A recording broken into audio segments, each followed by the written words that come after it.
That's me, Relitza Kalfas. I'm 17 years old, and I was born and raised here in Durham, North Carolina. That's my mom. That's Dad, my little sissy Lana. Our story is called Vinyl Dinosaurs. Nice, right? You know, dinosaur, old-fashioned, dinosaur rock. The stuff my mom and dad and grandparents listened to. Relic from the past. And as a disclaimer, I'm not retro. I'm not a hipster. I'm not nostalgic for records. I'm just a girl who loves music and wanted to go digging. So, here's the story. A little while ago, I got my first record player, a real record player that plays vinyl. The record player is new, but most of the records are old.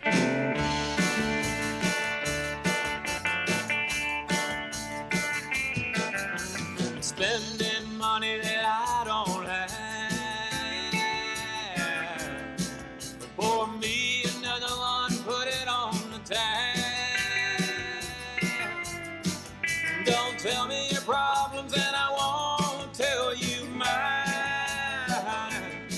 It goes right at this moment. Everything is just fine.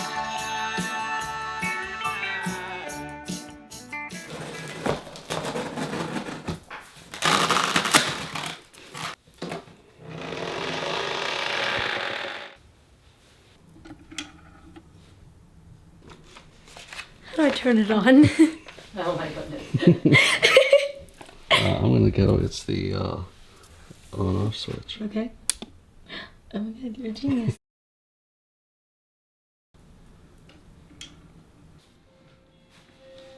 You say it will be harder in the morning.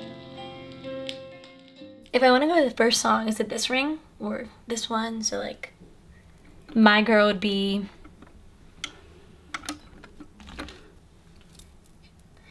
The first song starts at the end, Okay. and then the little space there is the start of the second one, Yeah. and the start of the third and the fourth and the fifth.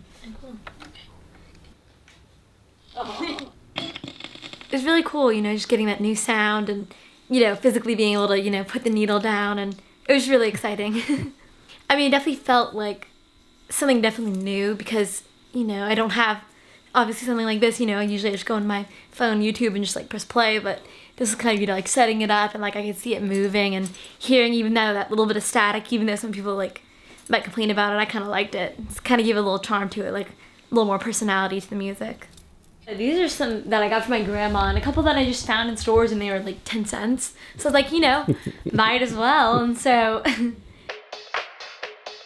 I love pretty much every type of music. I really like older music a lot. Records became a new way to experience and learn about something that I've always loved. Anyway, that doesn't really explain why you're sitting here watching this. So I have these two friends, Cindy and Michael. They're filmmakers. Here's more or less what happened. We didn't know we were going to make a movie yet, so we didn't film it. One day, I made the great discovery at my grandma's house. It went something like this. Look at all these records. I gotta get some more of these. I have to get a record player. Hey, Relitza, Yeah? do you know what a picaresque story is? Why, yes. It's a story about the adventures of a usually playful and roguish character. Exactly. How about it if we take a little picaresque adventure of our own, see what we find? That's a lovely idea. Okay, let's just go make a movie.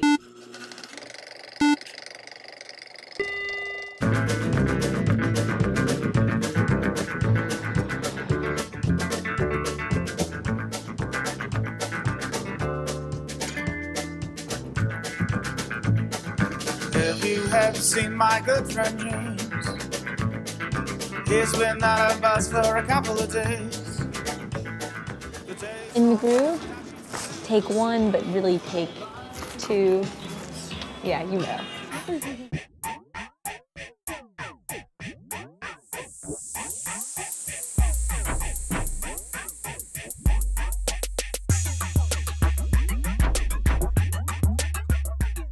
This is Greg Rollins. He's the owner of In the Groove Records.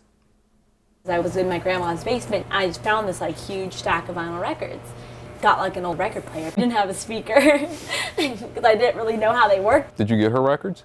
Yeah. You do? I That's have, very yeah, cool. I took all the That's ones she very would cool. let me take. It's a way of passing on something that is very, very tangible. You know, you've made the connection in a very, very concrete way. I just don't think you can do that with downloads. Tell me about your first download, whereas tell me about your first album. You know, tell me about the first time you went to a record store and bought your first record. Do you think that vinyl can kind of serve as a kind of personal time capsule? Oh, absolutely. And I see it all the time in here. You get people, they'll pull up a record and they look at it and it's like, you can tell they're going back in time because they can remember a specific record. We lost a generation to MP3s and file sharing and all that. People didn't put as much stock in having that thing that they could hold when they could just go and hit a button and they could listen immediately. During the darkest days, they've been pressing records. Plants have never gone completely silent. This is how we stored our media. This was it. It still blows my mind when somebody tells me they got 30,000 songs on an iPod and they don't know what to listen to. I cannot fathom that. Why did you download it in the first place if you never had an intention to listen to it? That's just digital hoarding. That's the way I look at it. Can you see how it's got a little kink in it? You hear that? The ultimate is what we call black silence. It's when you drop that needle on and you don't hear anything. A great record collection does not have to be a bunch of mint rarities. It can be some mint stuff, and then it can be some crazy stuff like this that you only see once in a blue moon. Maybe one day you'll find another copy that's better, and send that one down the line, pass it on to somebody, give it away. Hey, Hey, it's Relitza. I know. Caller ID. You're hilarious. Up for a flea market? Show enough. I've never been to one. Nice. Records, cheap socks. Kettle corn. Count us in. Nothing wrong with a little culture.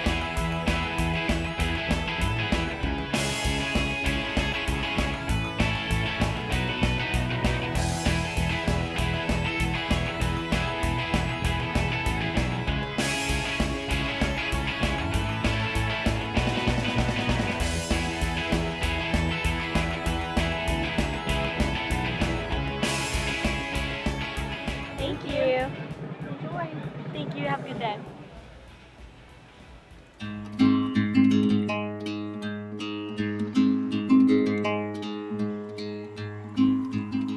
Why care about dinosaurs anyway? Why do we hang on to old technology or old junk from the past? Shouldn't standing in a 3-hour line for the new iPhone be a rite of passage for all of us? Convenience can be pretty addictive. So why brave the Amazon when you can shop there instead? Because the hunt is fun. It builds character, makes us grown-ups. Anyway, digging for relics, artifacts of a culture can tell us so much. Recorded music is only about 100 years old, give or take. Before that, we couldn't record sound. We just had sheet music, and music could only be heard live. Sound became reproducible, mass culture. It became a thing for the first time. We can now leave a record of not just the notes, but also the sound. What our music sounded like. What we sounded like. I probably couldn't last more than a day or two without my iPhone. I like having thousands of songs and pictures and apps and the internet in the palm of my hand. The weird thing about having all that music at my disposal is that hitting shuffle can turn music into this white noise that becomes just background, not an experience unto itself. Sort of pleasant, just a little dead. It becomes more like elevator music. It gets just tossed into the pile, forgotten, like tin cans or plastic bags. A record is an object. It's material. I can hold it, feel the grooves. You own a record. Somehow it's different, you know? It's yours. Collecting 1,000 records is so much more than having 1,000 songs in your phone. It's real. It's tangible. Dr. Grant in Jurassic Park had it right. Hunting for bones is way more fun. Hunting takes effort. The payoff is more meaningful. And hey, if you're lucky, you might even find a T-Rex.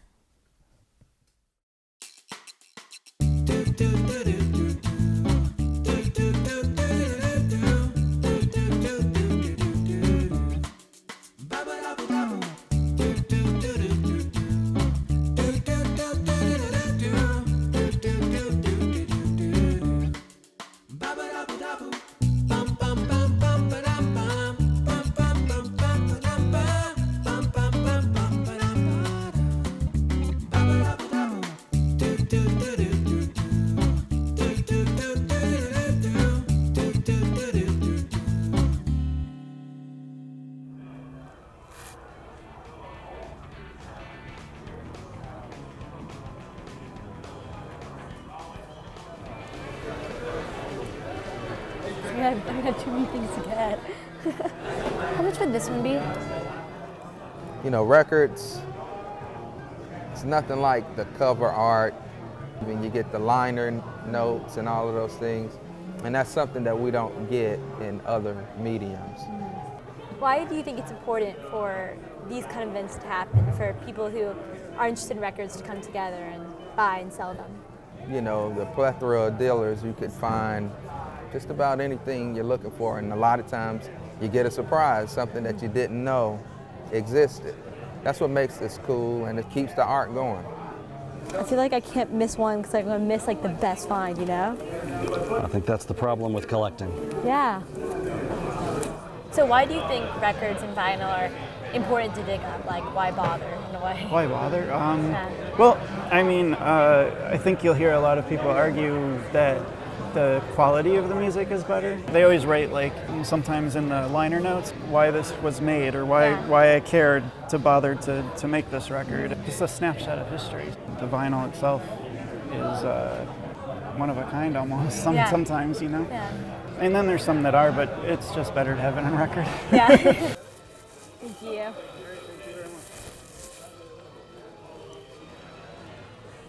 While I was at the record show, I got an appointment with a turntable doc, Greg Bauer. He takes old turntables and speakers and makes them sing again.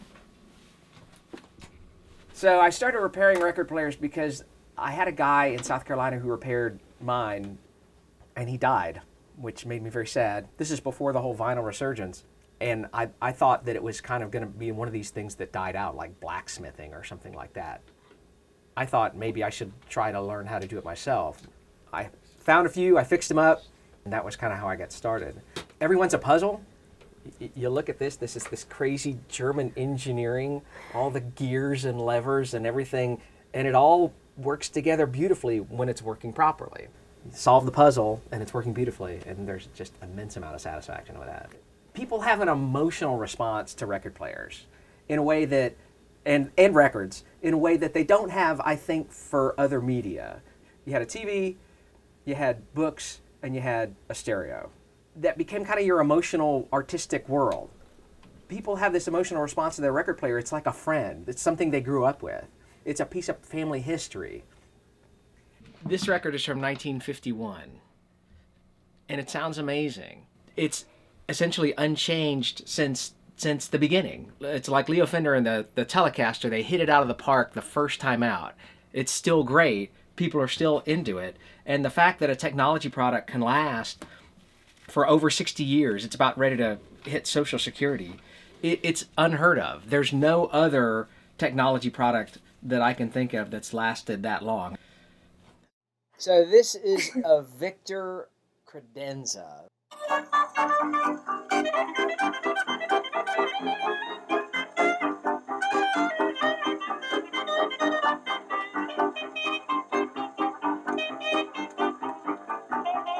This is a Columbia Vivitonal. This is the competition for the Victor.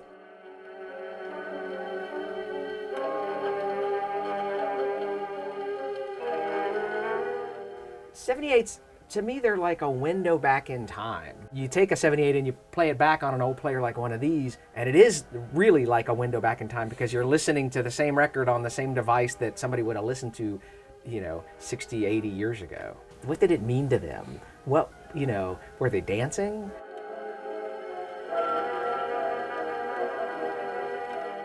There's something magical about that sound.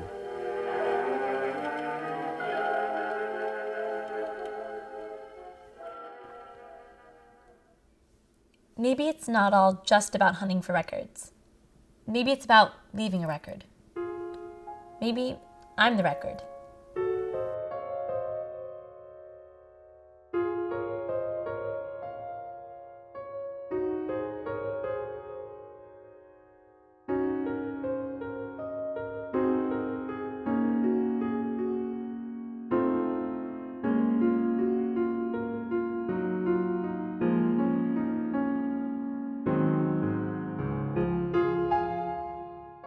Maybe this movie is about seeing the world as it is right now, and my place in it.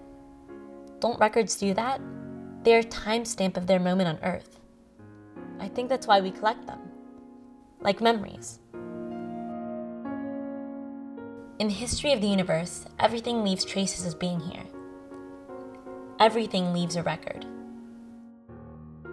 The moon wears its record on its face. Cave women painted their memories in caves. We create physical objects to say that we are here. Talk about leaving a record. In 1977, NASA sent this Voyager spacecraft into deep space. They sent along one interesting piece of cargo, a gold record.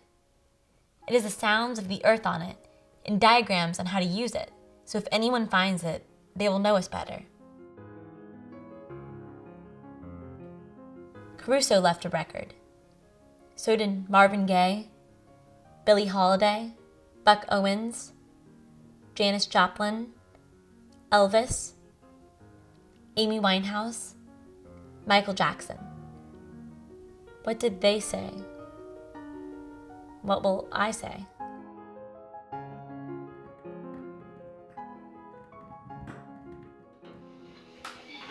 One, two, 1, 2, 3.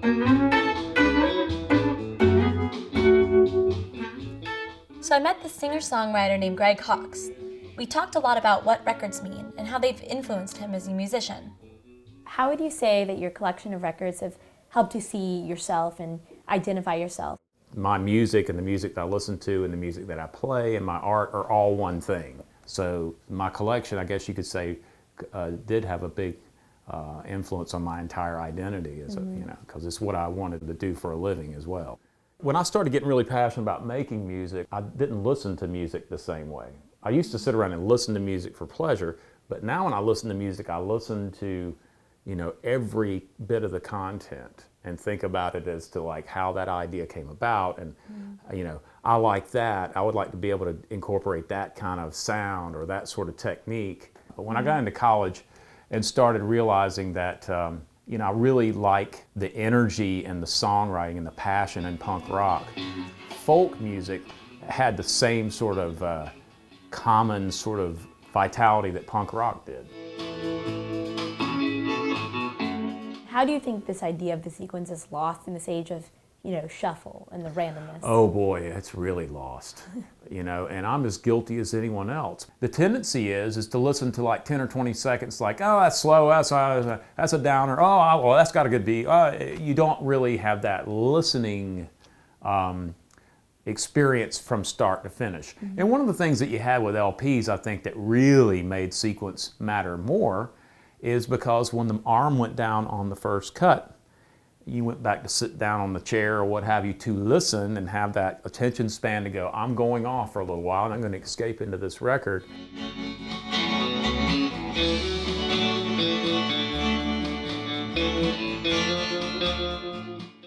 I have a lot of music that I've written, but I can't always find like the right words. Well, and you know what? I mean, just to start writing at your age is great because it's very difficult. Honestly, the older I got, it got easier because I have more to write about. Don't be afraid of the rough draft. Mm-hmm. Don't be afraid of the first version that's like, you don't have to play it for anybody. Mm-hmm. Tell your story. You don't have to live a miserable life to be a good songwriter. It took me a long time to realize that. You take the solo in the first verse, and then we'll do another chorus, and then I'll do the solo. One. And then we'll do it one more time. Okay, all right, sound good? So, 2, 3.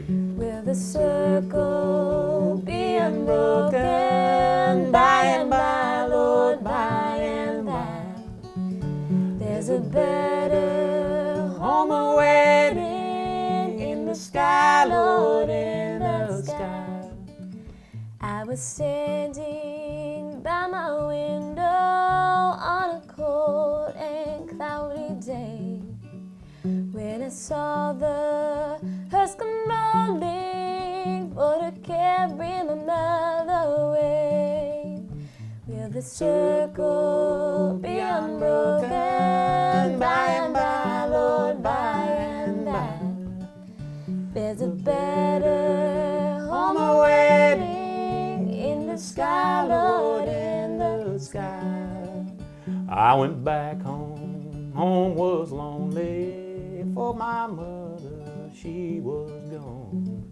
And all my family, they was crying, for our home felt sad and alone. Will the circle be unbroken by and by, Lord, by and by? There's a better home awaiting in the sky, Lord, in the sky.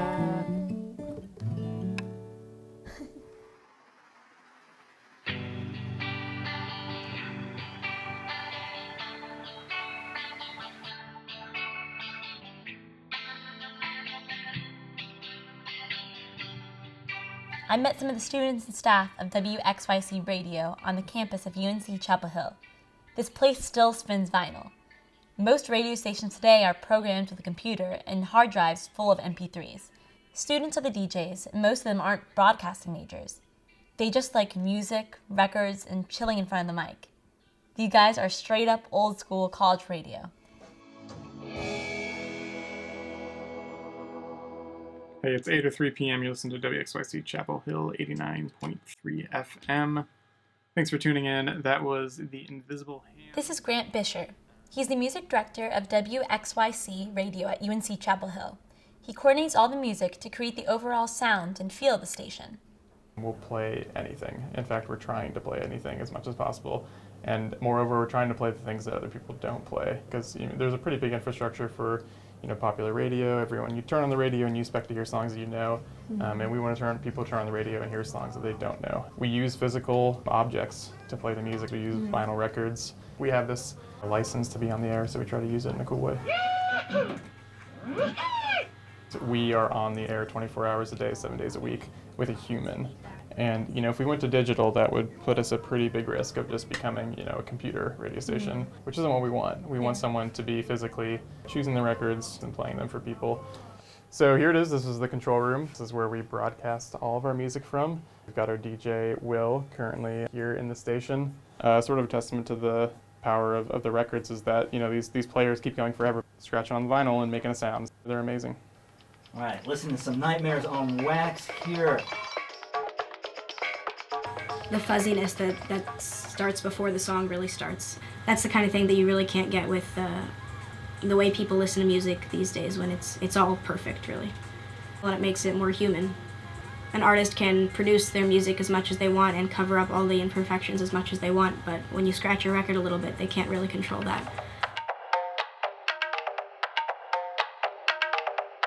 What is it like as an experience for you to make a playlist and spin vinyl on the air? Well, when I'm preparing for my show, the big thing we do is what we call pooling, which is just to come into one of these rooms, approach the almost horror of one of these massive shelves of, thousands of records and just sort of pour through them. Mainly I'm looking for things I've never heard before, and having like a physical library is amazing. Could you speak to, the historical importance of annotating the records? There is just years of history of just these faceless ghosts. So this is the kind of thing that I pull off the wall and be like, whoa, like this is amazing, and then I play it on my show, and that'll be the first time I hear it, and hopefully it'll be the first time the listener hears it too.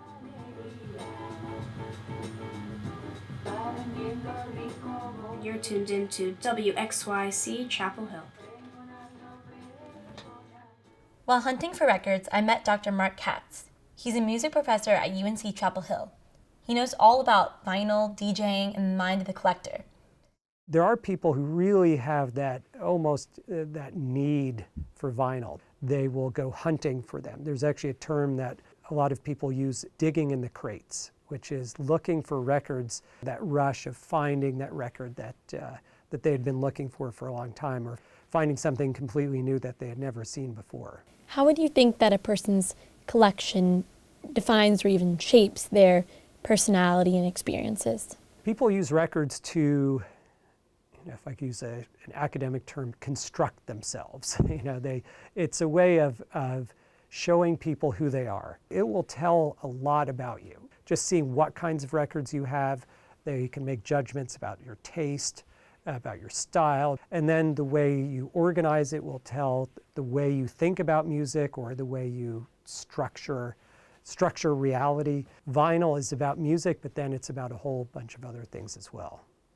And what do you think is the importance of LPs and 45s as a kind of agent for spreading American culture? A lot of American music and American culture more broadly spread around the world thanks to vinyl. And this happened over the course of decades and a couple of wars. So these objects, these discs, were really important agents in the spread of American culture because they could go places where American musicians couldn't go. I incorporate records into my classes, and for them, it was a magical experience. The thing that struck them was how immediate the experience was. They would put their hand down on the record and the music would stop. And they would pick it up and it would start. And what a lot of them said was, wow, it's like touching music.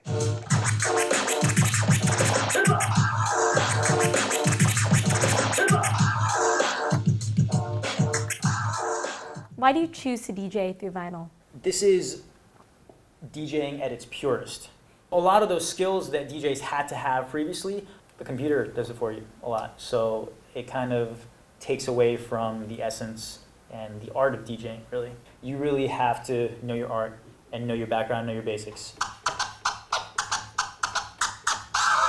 That's cool. So that's whenever you're doing like the little crab. That's called a crab. So that's where you close it. What I'd be doing with the record is just this. Eventually that gets you.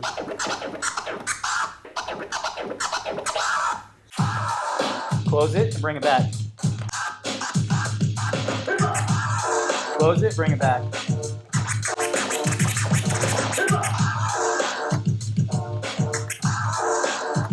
And drop. There it is. Now close it, bring it back. 5, 6, 7, 8, and drop. That's okay, just don't forget to open it. 5, 6, 7, 8, and drop. Good, close it, bring it back. Drop this, and you can just have fun with it. Awesome.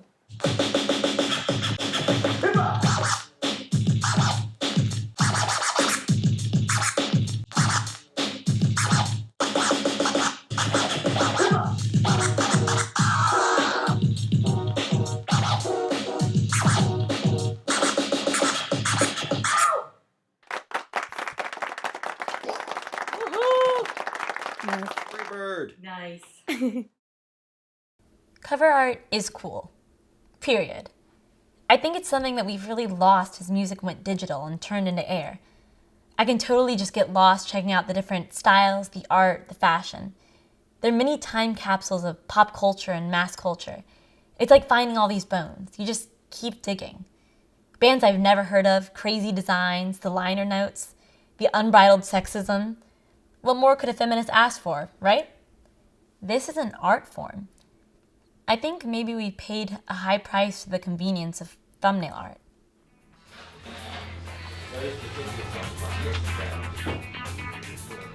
This is Jay Reeves. He owns Vinyl Perk Records. Album covers are one of the best reasons to buy a lot of records because they're gorgeous. These are just random. Les Baxter. I mean, that's sort of a typical folk group shot here. They all have their guitars, look nice and clean.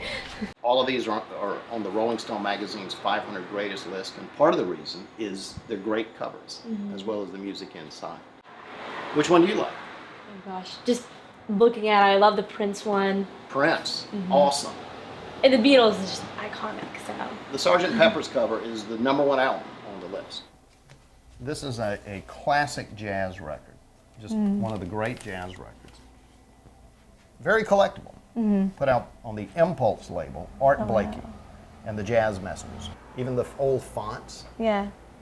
This had nothing to do with the listening experience. This was just the package. Yeah. Look at that, man. So do you feel like it's kind of your job to keep, records alive, to my generation? Definitely. They're art objects. They're historical kind of cultural signifiers. I'm an old guy, and I think my generation screwed up a lot of stuff. I do, and I'm right there. I'm as screwed up as they come. Yeah. But we got the music right, and there was a lot of great music then. I think it takes more time to play a record, to select a record, to take it from the sleeve, to maybe clean it off, put it on the platter. Look at the liner notes. What song do I want to hear? Maybe the whole thing. That takes time. Yeah. It takes some intention. You're choosing a record. And I think some of that's lost these days with the way we live our lives and listen to music. There's room for vinyl, there's room for new digital forms, but vinyl is the coolest and the best. So my advice is vinyl first. And I have a couple records that I played so much that I wore the grooves down and I had to get another copy. So there was also... I've been reading the indie for a long time. It turns out that the editor has a killer record collection and great stories about how records and music changed her life. This is her, Lisa Sorg. Finally, another woman in this movie. How did records help define who you were and who you are? I came from a tiny town in Indiana. It's called Mechanicsburg, Indiana. And there are more cows in the field than there are people. Records meant that someday I was going to get to leave Mechanicsburg. And I did. I had this radio show and I was working in a record store, and a guy from a local entertainment magazine came in and said, "I love your radio show. Could you write about the music that you play?" Without that, I probably would have never gone into journalism. So it launched my career that very moment. I've since done news and investigative reporting, but some of the strongest reactions I've ever gotten were just pieces I wrote about music. And I gave a bad review of Bob Dylan and someone called and threatened to kill me. So music means a lot to people, more so than poverty. I'm going to need you to tell me a little bit more about the Bob Dylan death threat. I mean, Bob Dylan is known for having some really good shows and some really bad shows. And I've seen him perform a great show. That particular night, he decided he didn't want to perform a great show. And I said so. But I got a call the next day. I mean, somebody who obviously loved Bob Dylan very much threatened to kill me, like Bob Dylan would even care. But that's an example of how invested people feel. I mean, if you criticize someone's favorite band, those are fighting words. Do you think you've ever gotten, I mean, obviously not to the level that you would give a death threat, but have you ever gotten that, I guess, level of passion towards music and vinyl? Oh, yes. I mean, the arguments people had about this band or that record sucks, or you don't have the Japanese import, you don't really know what they sound like. Those were really meaningful conversations. It's not just about the music, it's about the culture of the time, it's about the aesthetic, it's about the politics. So music is just kind of the lens through which this other larger societal issues come through.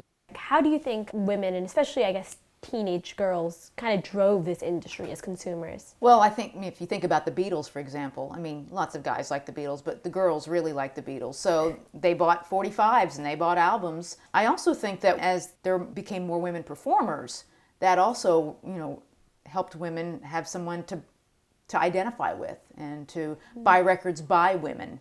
It just equaled the playing field a little bit more. How do you think records helped to create kind of the idea of the global icon? If Bob Dylan, for example, or the Rolling Stones or the Beatles could only play in their hometown, a lot fewer people would see them. While, the live experience is amazing most of the time with Bob Dylan. It's limited. So a record is a way to get your music out to millions of people. The fact that we have global icons chosen by a game show, Janis Joplin would have never won American Idol. Thank God. I have a bunch. I don't know. I mean, I've got tons here and there, and then I've got some over there, but we'll start with this. And I keep them in here just because it seems like this suitcase was made for that. And I have many of these, so I'm going to give this one to you. Oh my gosh, thank you so much. It's so cool. And then when we were, you would buy music magazines. Mm-hmm. You would have these that would be tucked on the inside, and you would cut them out. And these are called flexi discs. But they play, but they're just very, very flimsy. Maybe I could tell you a little bit about some of the records that had meaning to me. Okay. Her music is very much feminist, empowering, and I just loved this record. This is one of the records that I almost had to buy a second copy because I played it so much. Really? Yeah. And what are some of the songs like? I guess you talked about, the feminist empowering. Well, they're very much guitar. They're very rockin' songs. So did the lyrics, I guess, kind of turn around the gender roles? Yes, okay. It totally turned the gender roles. Well, here's the Patti Smith record that changed my life, and so did this one. How did these change your life? Because, A, she's a poet. Her songs are very counterculture, and they're beautiful. And so I really loved Patti Smith for that. I romanticized New York City in the wintertime because of Bookends by Simon and Garfunkel. Let's see, what else? You want to pull one and just Star Trek? Oh yeah, okay. This is when artwork was artwork. Let's see. Oh, this is the record. This was one of the first records I played at WIUS, and I went home for the summer, and I saw REM on David Letterman, and it changed my life. That was the moment. That was when everything turned. This is the road you're going down, you know. Yeah. Soon, in 20 years, you're going to have a box and boxes like this and this, so you just know what you're getting into. Yeah.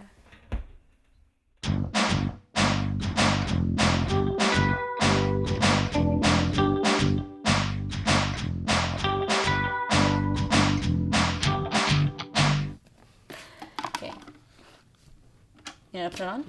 The third one. Do that one. Piota. What does piota mean? I have no idea. I was thinking about that. It looks kind of like the Coca-Cola thing. No, it looks like the Pepsi thing. Yeah, that's what I meant. Maybe it's I know, Pepsi in another language. Ah. Ooh.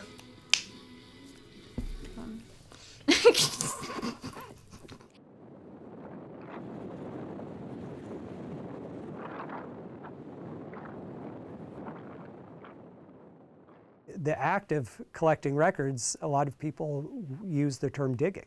The records are all on the floor, they're on dusty concrete, you're on your knees, you're breathing dust, you're wiping the dust off them, looking at them. I mean, it really is kind of an archaeological experience. So I do think of it very much in that way of digging for dinosaurs, digging for vinyl. It's very similar because you're taking something that may have lain unplayed and dormant for decades and bringing it back to life, just like if you dig up bones in a skeleton and put them together. You're not resurrecting something, but you are giving a sense of what it was like when it was alive. The idea of going to a record store and flipping through the records, and there would be, they would smell new. Or sometimes if it was a used record store, they would smell musty. And there would be this little waft of air that would hit you. That it's a tangible, physical thing. Nita would come over, and if you wanted to play that, you'd have to line it up just right. And you could almost hear it, if you listen closely enough, go into the groove. There's that yearning for a meaningful, authentic experience with music. And the all-you-could-eat, endless free buffet of music leads to people just gorging themselves and feeling somewhat sick and maybe ashamed of themselves, or, you know.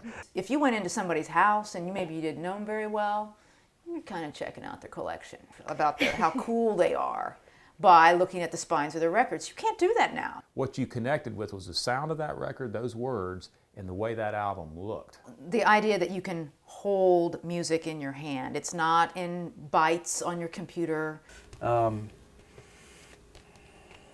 It just matters. It just matters more.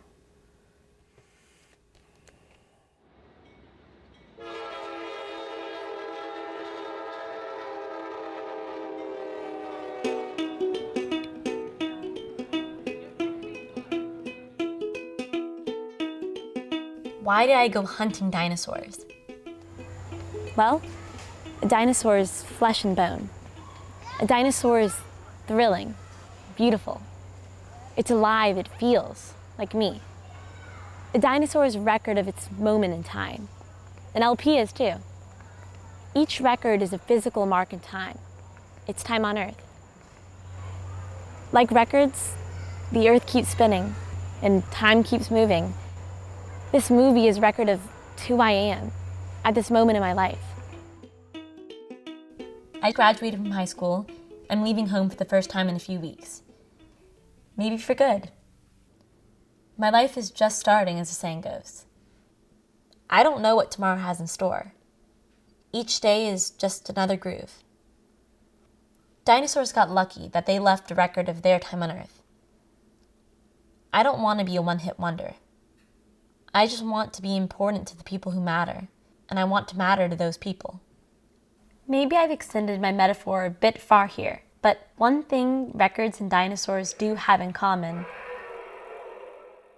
is us. We bring them to life, and they bring out the life in us. We rebuild them one bone at a time. Maybe it's because they never existed for me before, but record players feel almost alive. Look, I know I'm not Magellan here. This is just my time to discover, explore.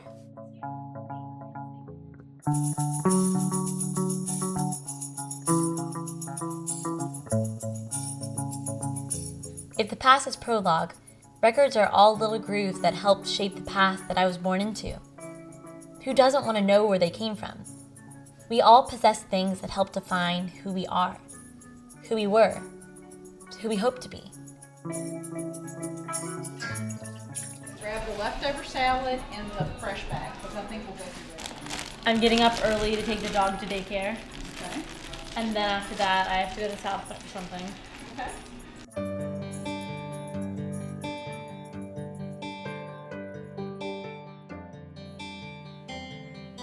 And then we pray and give thanks. Amen. Amen. All right, so what's first? Salads? Double dip. And you're going to promise to at least text me in the beginning each night, just say home. I'm scared for Jeter. And with Lana, I'll be able, I know she's going to be emotional. And we can FaceTime and all that. But Jeter and I can't call each other or like FaceTime. Why not? He might think I'm like gone forever. Oh, she's ready. Oh, I'm not even talking about I ready. absolutely She know is she's ready. excited about it. I She's know going to be she's just ready. fine.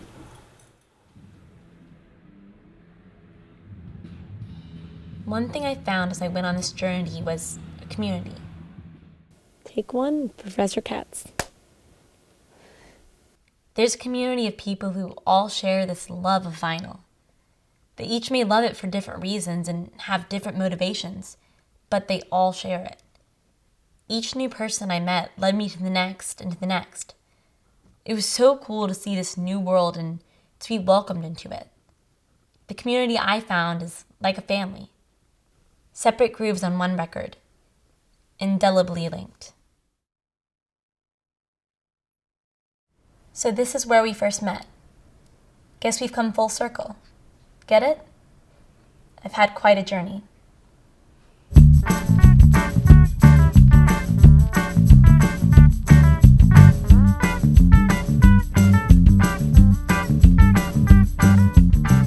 Change is inevitable, but I can capture this moment and keep it with me.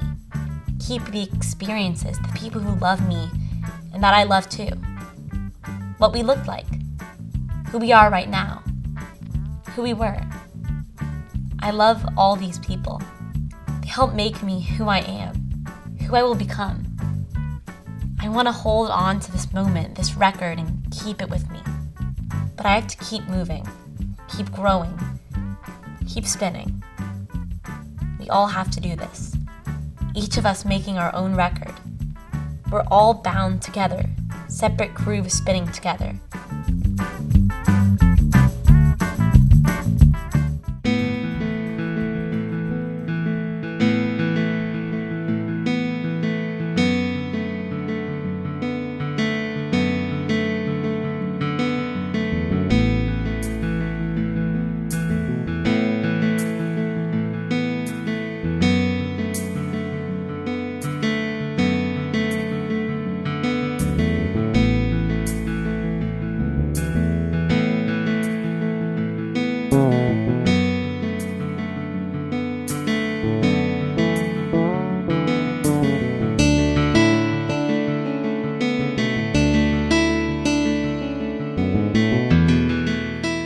What will my next groove be?